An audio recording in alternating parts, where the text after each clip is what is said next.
ఆయన్ని ఎలా ఉన్నారు, బాగున్నారా? మేమైతే బాగున్నామండి.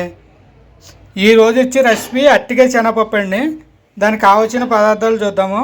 ఇదిగోండి 2 అరటికాయలు తీసుకున్నాము, ముక్కలు కట్ చేసుకుని ఉప్పు నీటిలో వేసుకున్నామండి.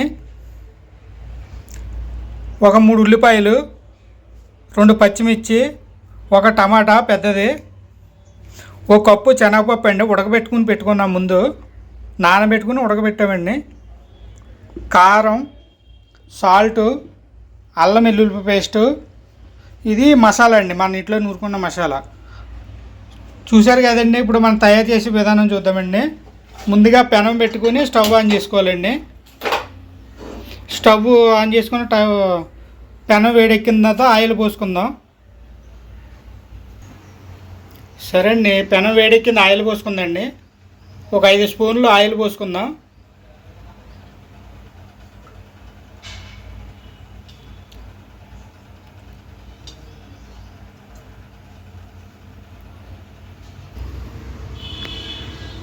ఆయిల్ వేడెక్కిందండి. ఉల్లిపాయలు, పచ్చిమిర్చి వేసుకుందామండి.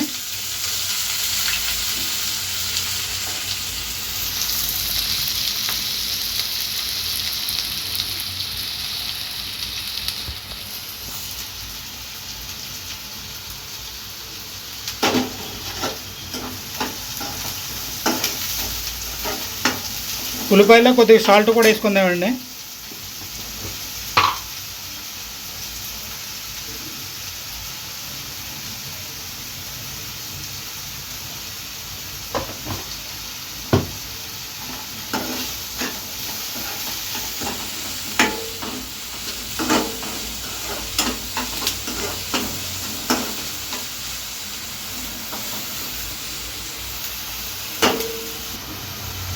ఒకసారి మూత పెట్టుకుందామండి, ఒక 5 నిమిషాలు. ఉల్లిపాయలు బాగా మగ్గుతాయి కదండి, వాటర్ అంతా పోయి. ఒకసారి మూత పెట్టుకుని ఒక 2 నిమిషాల పాటు మగ్గించుకుందామండి. ఒకసారి తీసి మూత తీసి చూద్దామండి. ఉల్లిపాయలు వేగినాయండి. ఇప్పుడు మనం టమాటా వేసుకుందామండి.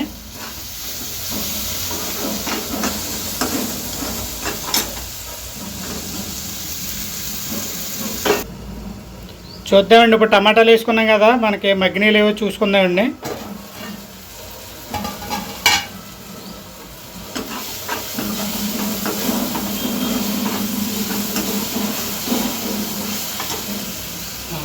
టమాటా కూడా మగ్గిందండి. మనం ఒక చెంచా అల్లం వెల్లుల్లి పేస్ట్ వేసుకుందాం.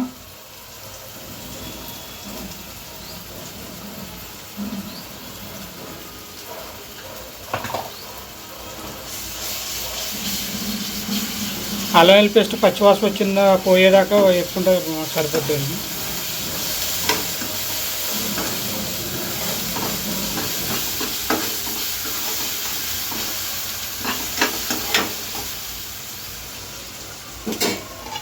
ఇప్పుడు అరటికాయ ముక్కలు మనం ఉప్పు నీటిలో నానబెట్టుకున్నాం కదండి. ఉప్పు నీళ్ళు వేసుకుని 3 అరటికాయ ముక్కలు అందులో వేసుకుందామండి. ఉప్పు నీళ్ళు ఎందుకు వేసుకున్నామంటే మనకి అరటికాయ కోసిన వెంటనే నల్లగా అయిపోద్దండి. ఇప్పుడు అలాగే అవ్వకుండా ఉండాలంటే కొంచెం సాల్ట్ వేసుకుని వాటర్లోనే అందులో వేసుకుంటే నల్లగా అవ్వకుండా ఉంటాయండి. చూడండి, మేము అరగంట పైన అవుతుంది, అయినా బాగానే ఉన్నాయి.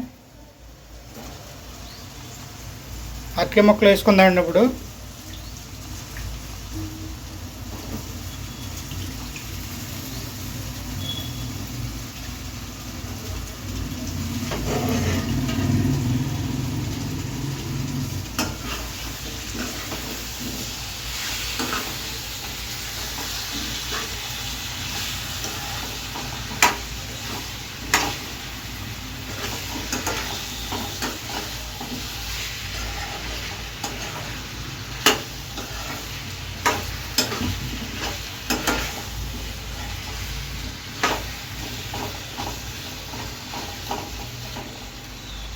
సరే అండి, కాసేపు మూత పెట్టుకుందామండి. మూత పెట్టుకుని మగ్గించుకుందాం.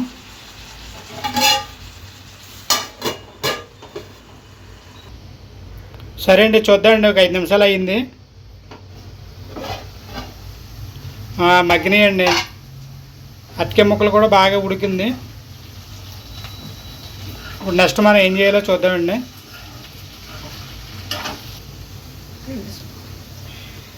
చూద్దండి, కారం వేసుకుందామండి. ఒక 2 స్పూన్లు కారం వేసుకుందాం.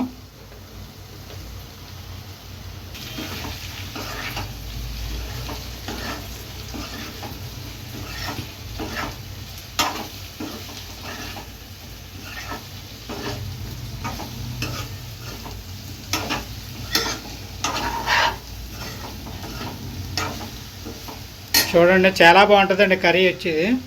ఒకసారి ట్రై చేయండి.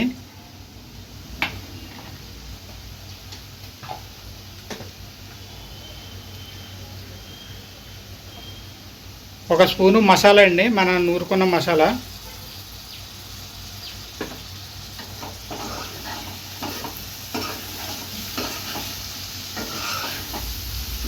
బాగా కలిసేటట్టు తిప్పుకోవాలండి. తర్వాత మనం ముందుగా నానబెట్టుకుని ఉడికించుకున్నాం కదండి, శనగపప్పు వేసుకోవాలి.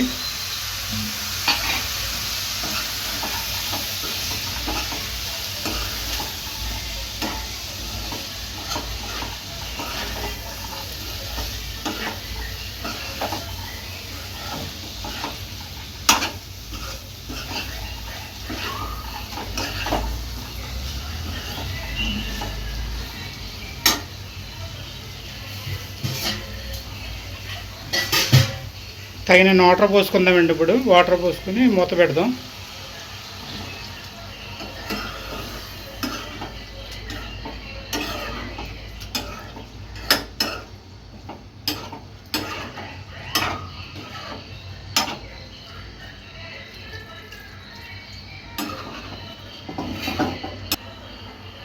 మనం తగిన వాటర్ పోసుకున్నామండి. ఇప్పుడు మూత పెట్టుకుని ఒక 5 నిమిషాల పాటు మగ్గించుకుందాం. సరే అండి, చూద్దామండి.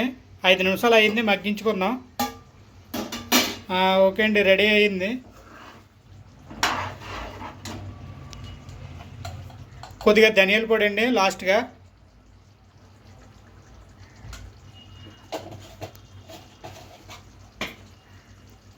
ధనియాల పొడి వేసుకున్న తర్వాత మనం కొత్తిమీర కూడా వేసుకుందామండి. కర్రీ అయితే ఫైనల్గా మనకు రెడీ అయిందండి.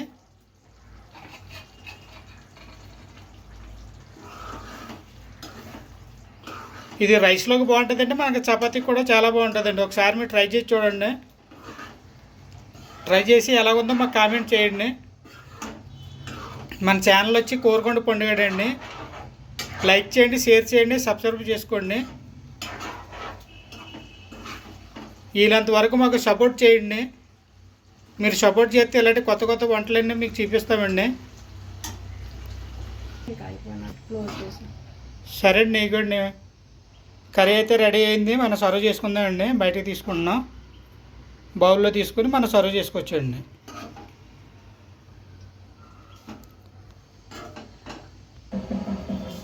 సరే అండి, ఫైనల్ అయితే మన కర్రీ రెడీ అయిందండి. మన కర్రీ ఇప్పుడు చూడండి అలా వచ్చిందండి. మనం సర్వ్ చేసుకోవడమండి. ఇంకా ఇది రైస్కి కానీ చపాతీకి కానీ చాలా టేస్ట్గా ఉంటుంది, చాలా బాగుంటుందండి. ఈ పాతకాలంలో ఉండేవారండి ఇవి. మా అమ్మగారు అట్లా ఇలాగే ఉండేవారు. ఇంకా అటువంటి రెసిపీస్ చాలా ఉన్నాయండి, మీకు అన్నీ చూపిస్తాం. మీరు లైక్ చేయండి, షేర్ చేయండి మర్చిపోకుండా.